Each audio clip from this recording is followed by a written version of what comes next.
Doctor ortho Ayurvedic oil and capsule, अब दर्द भी घुटने टेकेगा। दूसरे राउंड की बातचीत से ईरान का इनकार, अमेरिका पर अत्यधिक मांगे रखने का आरोप लगाया। कहा अमेरिकी नाकेबंदी हटे तभी बातचीत संभव। साथ ही ईरान ने अमेरिका पर कूटनीतिक बातचीत को लेकर गंभीर न होने और सीजफायर के उल्लंघन का आरोप लगाया। ओमान सागर में अमेरिका ने मालवाहक जहाज को किया जब्त, ईरान ने अमेरिका को बताया समुद्री डकैती। ईरान की जवाबी कार्रवाई की चेतावनी।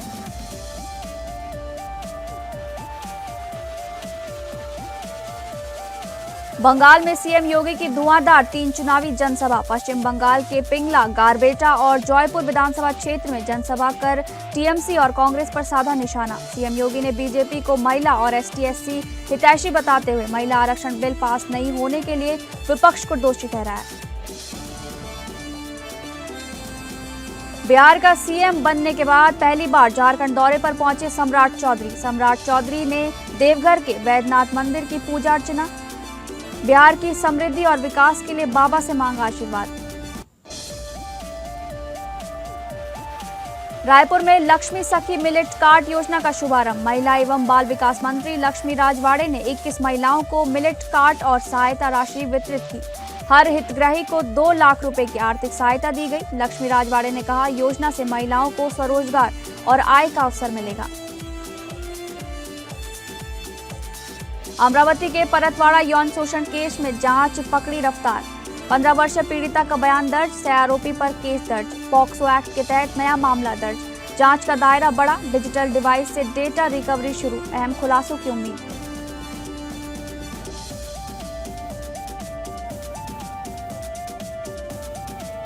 नमस्कार, आप सभी का स्वागत है इस बुलेटिन में। मैं हूं आपके साथ शालिनी राणा। शुरुआत करेंगे बुलेटिन की।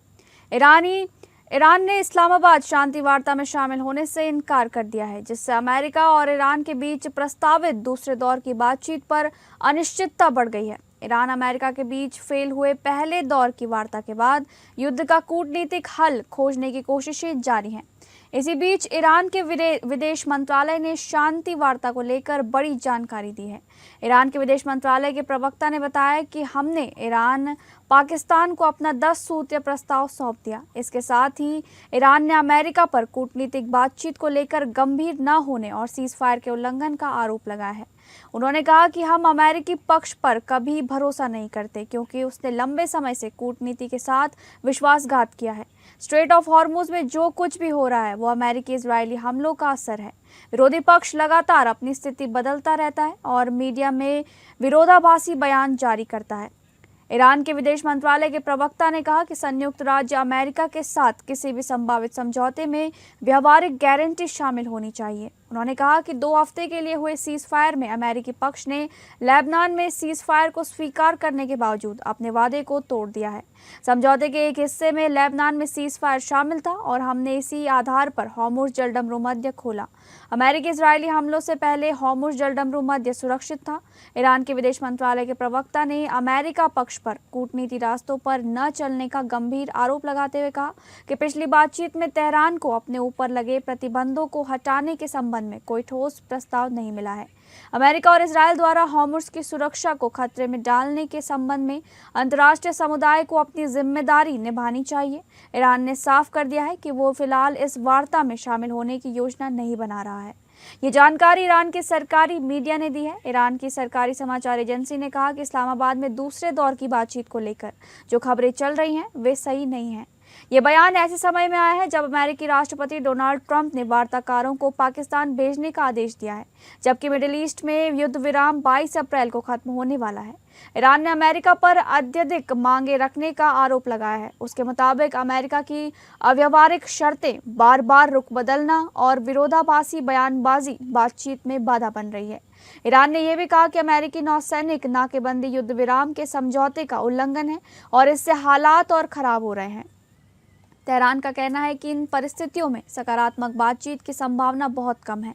ईरान ने अमेरिका पर ब्लेम गेम खेलने का भी आरोप लगाया है। उसने कहा कि अमेरिका जानबूझकर ये खबर फैला रहा है कि ईरान बातचीत में शामिल होगा ताकि उस पर दबाव बनाया जा सके। इस बीच अमेरिकी नाकेबंदी और एक ईरानी जहाज पर कार्रवाई के तनाव तनाव और बढ़ा दिया है। ईरान ने चेतावनी दी है कि वो इसका जवाब देगा। सूत्रों के मुताबिक ईरान ने साफ कर दिया है कि जब तक नाकेबंदी नहीं हटती तब तक बातचीत संभव नहीं है। Talking about Iran later, we have very good conversations going on. It's working out very well. They got a little cute, as they have been doing for 47 years. Nobody ever took them on. We took them on. They have no Navy. They have no Air Force. They have no leaders. They have no nothing. Actually, their leaders are, it is regime change. You call that enforced regime change. But we're talking to them. They wanted to close up the strait again, as they've been doing for years, and they can't blackmail us. In fact, a lot of the ships are coming up to Texas. I don't know if you know, in Louisiana, the ships are coming up. They got used to it. Maybe they'll keep doing it. It's worked out pretty good. But it's going actually along very well, and we'll see. But we'll have some information by the end of the day. We're talking to them. And, we're taking a tough stand. They've killed a lot of people. A lot of our people have been killed. A lot of your fellow soldiers have been killed over the years by Iran. The roadside bomb. Soleimani, I killed Soleimani.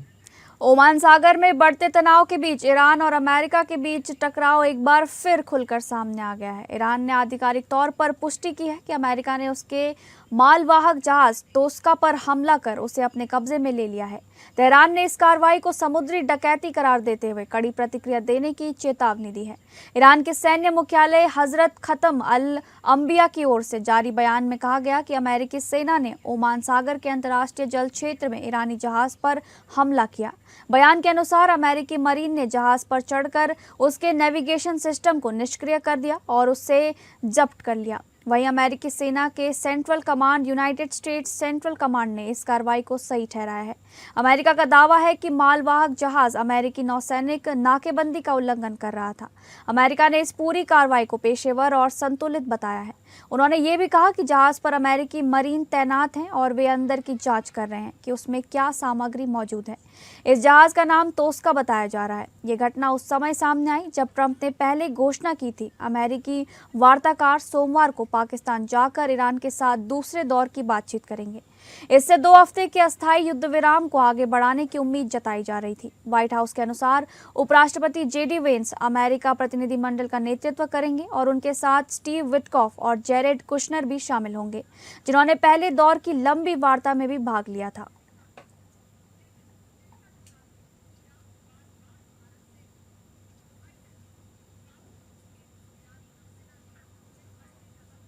Uttar Pradesh के मुख्यमंत्री योगी आदित्यनाथ पश्चिम बंगाल में धुआंधार चुनावी सभा में जुटे हुए हैं। आज पश्चिम बंगाल के पिंगला, गारबेटा और पुरुलिया जिले के जयपुर विधानसभा क्षेत्र में आयोजित जनसभा में मुख्यमंत्री योगी आदित्यनाथ ने टीएमसी और कांग्रेस पर जमकर निशाना साधा। सीएम योगी ने बीजेपी को महिला और अनुसूचित जाति जनजाति हितैषी बताते हुए कहा कि पहली बार हुआ है जब जनजातीय एक महिला को भारत के सर्वोच्च संवैधानिक पद पर भारत के राष्ट्रपति के रूप में मोदी के कारण उस पद पर बैठने का सौभाग्य प्राप्त हुआ है। कांग्रेस टीएमसी इंडी गठबंधन ने भारत में 60 वर्ष से अधिक समय तक शासन किया, लेकिन अनुसूचित जाति जनजाति के बारे में इनके पास अपना कोई एजेंडा नहीं था। इन्होंने अनुसूचित जाति जनजाति के बारे में कभी नहीं सोचा। ये लोग बाबा साहब भीमराव अंबेडकर का अपमान करते हैं। ये लोग राष्ट्रपति के बंगाल आगमन के दौरान प्रोटोकॉल का उल्लंघन करके उन्हें अपमानित करने का काम करते हैं।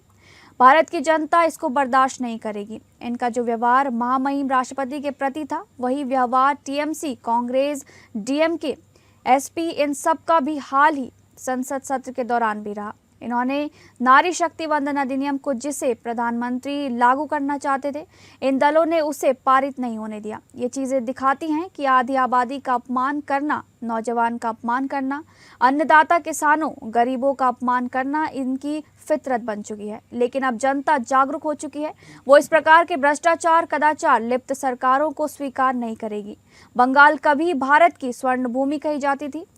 उर्वरा भूमि है, उद्योग धंधे थे, आध्यात्मिक प्रेरणा की भूमि थी। महिलाएं कला संस्कृति में नेतृत्व देती थीं, लेकिन पहले कांग्रेस फिर कम्युनिस्टों ने 15 वर्ष में टीएमसी ने जो बंगाल कभी भारत की अर्थव्यवस्था का ग्रोथ इंजन था, उस ग्रोथ इंजन को इन्होंने कंगाल बना कर रख दिया। पिछले 15 वर्षों में 7,000 से अधिक बड़े उद्योग बंद हुए हैं, 18,000 से अधिक एमएसएमई यूनिट बंद हुए हैं, 30 लाख से अधिक नौजवान बेरोजगार हुए हैं। अन्नदाता किसान को उसकी उपज का दाम नहीं मिल रहा है। बंगाल वर्तमान में बदहाल है, ऐसा योगी आदित्यनाथ ने अपनी वार्ता में कहा।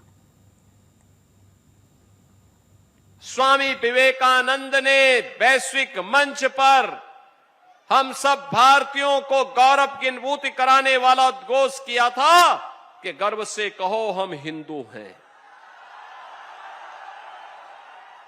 एक तरफ स्वामी विवेकानंद उद्घोषणा करते हैं और दूसरी तरफ टीएमसी राम भक्तों पर अत्याचार करती है, दुर्गा पूजा रुकवाती है। यहां का कलाकार, यहां का कुमार जो दुर्गा मूर्ति को बेहतरीन स्वरूप दे करके जीवंतता का प्रतीक बनाता है, दुर्गा पूजा की पर प्रतिबंध करके मूर्ति विसर्जन को रोकने का काम करती है। बंगाल कभी भारत की स्वर्ण भूमि कहा जाती थी, उर्वरा भूमि है, सब कुछ सामर्थ्य थी, भूमि अत्यंत उर्वरा थी, उद्योग धंधे थे, नौजवान प्रतिभाशाली था, आध्यात्मिक प्रेरणा की भूमि थी, अन्नदाता किसानों के परिश्रम की भूमि थी।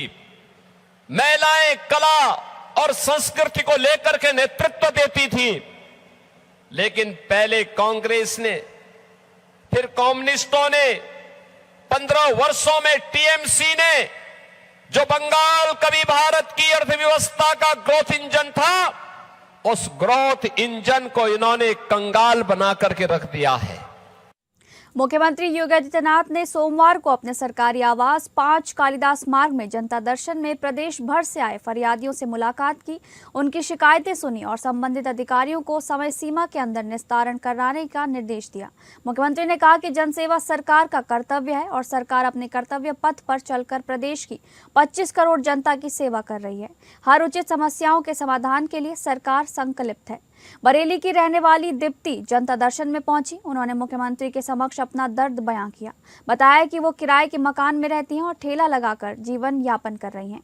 आर्थिक विपन्नता के कारण बच्चों के लालन पालन में काफी परेशानी हो रही है। इस पर मुख्यमंत्री ने बरेली के जिलाधिकारी को निर्देशित किया कि महिला की समस्या सुनकर पीएम स्वनिधि योजना का लाभ दिलाते हुए स्थानीय स्तर पर समस्या का त्वरित समाधान कराएं। सीएम की संवेदनशीलता को देखकर दीप्ति की आंखें भर आईं। चेहरे पर खुशी का भाव लिए हुए उन्होंने जाते जाते मुख्यमंत्री के प्रति आभार जताया और उन्हें ढेर सारी दुआएं भी दी। जनता दर्शन के कुछ लोगों ने आवास की मांग से संबंधित प्रार्थना पत्र सौंपे। मुख्यमंत्री ने उनकी बातें सुनते हुए आश्वासित किया कि सरकार हर पात्र व्यक्ति को प्रधानमंत्री व मुख्यमंत्री आवास योजना के तहत आवास उपलब्ध करा रही है।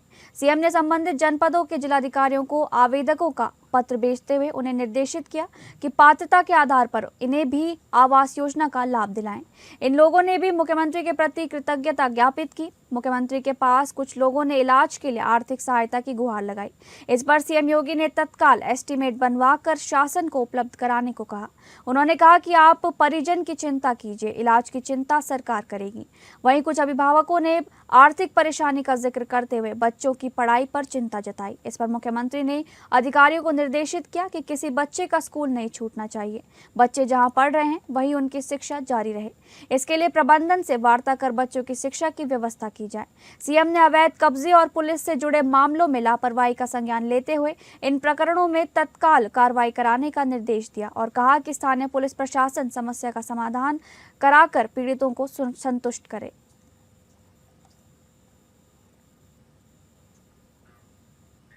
यूपी की योगी सरकार ने 30 अप्रैल को विधानसभा का विशेष सत्र बुलाया है। रविवार को कैबिनेट ने इसका प्रस्ताव पास कर दिया। इसे मंजूरी के लिए राज्यपाल के पास भेजा जाएगा। सरकार का मुख्य मकसद महिला आरक्षण बिल यानी नारी शक्ति वंदन अधिनियम पर चर्चा करना है। नियम के मुताबिक सत्र से 7 दिन पहले विधायकों को सूचना देनी होती है, इसलिए सरकार ने बिना देरी किए कैबिनेट बाय सर्कुलेशन से फैला लिया। सरकार की रणनीति भाजपा इस मुद्दे पर विपक्ष को घेरना चाहती है। 30 अप्रैल के सत्र में सरकार बताएगी कि विपक्ष कैसे महिलाओं के सशक्तिकरण में रुकावट डाल रहा है। चर्चा है कि विपक्ष के रवैये पर सदन में निंदा प्रस्ताव भी लाया जा सकता है। विपक्ष का रुख सपा और दूसरे विपक्षी दल कोटा के भीतर कोटा की मांग उठाकर सरकार को घेरने की तैयारी में है। एक्सपर्ट मानते हैं कि इस सत्र से योगी सरकार महिला वोटरों को संदेश देना चाहती है कि भाजपा ही उनकी असली हितैषी है। सत्र में सरकार महिला सुरक्षा, शिक्षा और स्वावलंबन पर अपने काम भी गिनाएगी। कुल मिलाकर 30 अप्रैल का सत्र सत्ता पक्ष और विपक्ष के बीच बड़ी सियासी टक्कर का मंच बनने वाला है।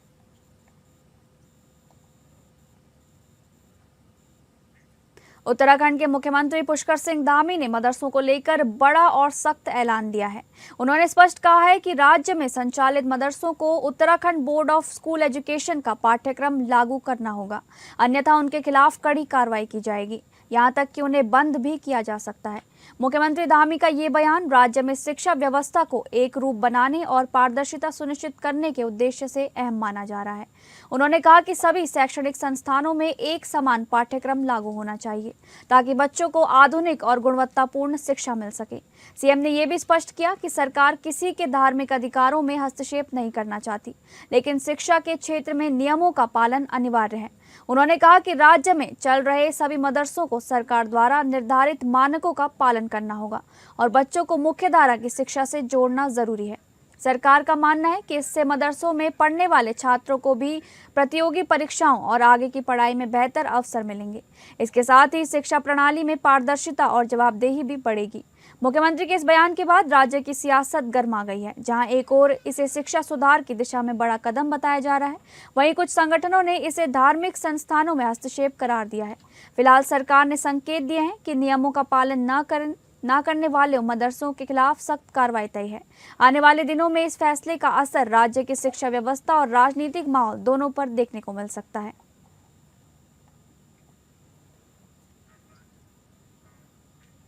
रविवार को बिहार के नए मुख्यमंत्री सम्राट चौधरी झारखंड पहुंचे और देवघर के बैजनाथ धाम मंदिर में पूजा अर्चना की।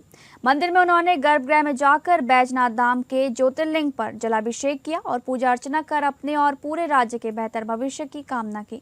मंदिर पहुंचने से पहले बाबा मंदिर की सुरक्षा व्यवस्था को काफी मजबूत कर दी गई थी। आम लोगों को पूजा करने से थोड़ी देर के लिए रोक दिया गया था। मंदिर पहुंचने के बाद उनकी सुरक्षा की जिम्मेदारी देवघर के एसडीएम रवि कुमार ने की। मंदिर में एसडीएम रवि कुमार ने उन्हें शॉल भेंट किया और उनका सम्मान करते हुए मंदिर में उनका स्वागत किया। वीआईपी गेट से मुख्यमंत्री गर्भगृह पहुंचे और जब तक मुख्यमंत्री सम्राट चौधरी ने पूजा की, तब तक आम लोगों को गर्भगृह में जाने से रोक दिया गया था। मंदिर में पूजा करने के बाद मुख्यमंत्री सम्राट चौधरी ने कहा कि बिहार की समृद्धि और विकास के लिए बाबा से आशीर्वाद मांगा है। बाबा के आशीर्वाद और हमारे प्रयास से बिहार की विकास और भी ज्यादा रफ्तार पकड़ेगी। बैजनाथ धाम में पूजा करने के बाद मुख्यमंत्री सम्राट चौधरी वासुकीनाथ धाम पूजा करने पहुंचे, जहां पर वह बाबा वासुकी पर जलाभिषेक करने के बाद वापस देवघर आए। देवघर के सर्किट हाउस में थोड़ी देर विश्राम करने के बाद रविवार देर शाम बिहार के पटना के लिए वो रवाना हो गए।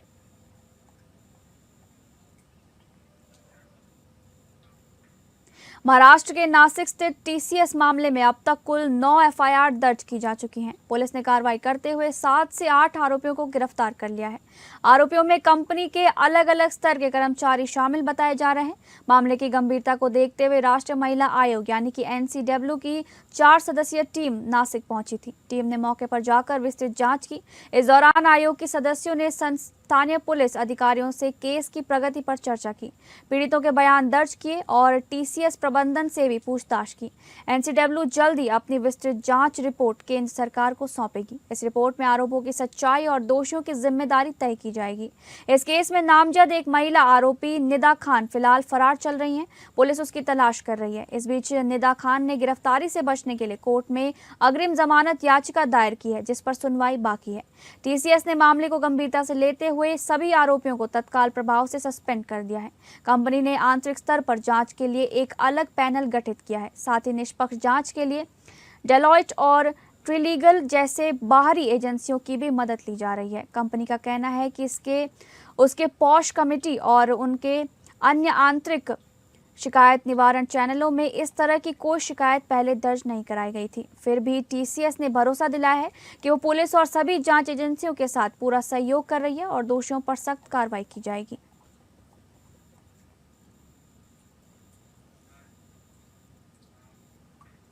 अमरावती जिले के परतवाड़ा में सामने आए यौन शोषण मामले में नई जानकारी सामने आई है। पुलिस ने 15 वर्षीय पीड़िता का बयान दर्ज कर लिया है और मामले की जांच तेजी से आगे बढ़ रही है।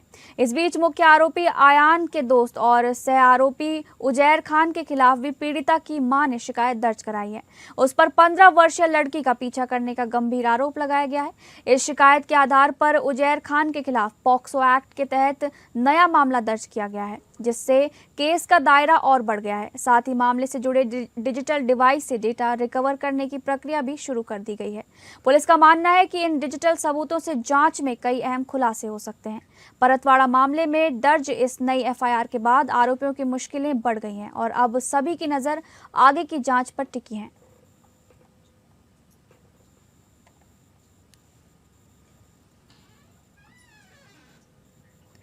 दलमा वन्य प्राणी अश्रेणी में 3 वर्षों के लंबे अंतराल के बाद 38 हाथियों का झुंड अपने पारंपरिक एलिफेंट कॉरिडोर से वापस पहुंचा है। 38 हाथियों के झुंड में 5 बच्चे शामिल हैं।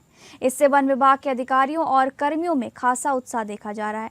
लंबे समय बाद दलमा जंगल में हाथियों की चिंगाड़ गूंजने लगी है, जो प्राकृतिक संतुलन के लिहाज से सकारात्मक संकेत माना जा रहा है। हाथियों का ये झुंड पश्चिम बंगाल सीमा के पास स्थित काकराझोर, बरूडी, नरसिंहपुर, सुकलाड़ा, डालापानी, आमदा पहाड़ी मार्ग से होते हुए दलमा के अंदर जल स्रोत मंझला बांध के पास पहुंच गया। ये वही पुराना रास्ता है जिससे होकर हाथी वर्षों से अपने प्राकृतिक आवास तक आते जाते रहे हैं। जमशेदपुर वन प्रमंडल के डीएफओ सबा आलम अंसारी ने बताया कि बीते 3 वर्षों में हाथियों के भटकने के कारण चाकुलिया, बहरागोड़ा और घाटशिला के रिहायशी इलाकों में जान माल का नुकसान बढ़ गया था। हाथियों का अपने पारंपरिक मार्ग से विचलित होना ही मानव हाथी संघर्ष की बड़ी वजह बना। उन्होंने बताया कि पिछले 2 महीनों से वन विभाग की क्विक रिस्पांस टीम लगातार सक्रिय थी। रात के समय मशाल, धुआं, पटाखे और ड्रैगन टॉर्च का इस्तेमाल कर हाथियों को आबादी वाले क्षेत्रों से दूर रखने की कोशिश की गई। अब जब हाथियों का झुंड अपने पुराने कॉरिडोर से दलमा लौट आया है तो उम्मीद है कि भविष्य में जानमाल का नुकसान में कमी आएगी।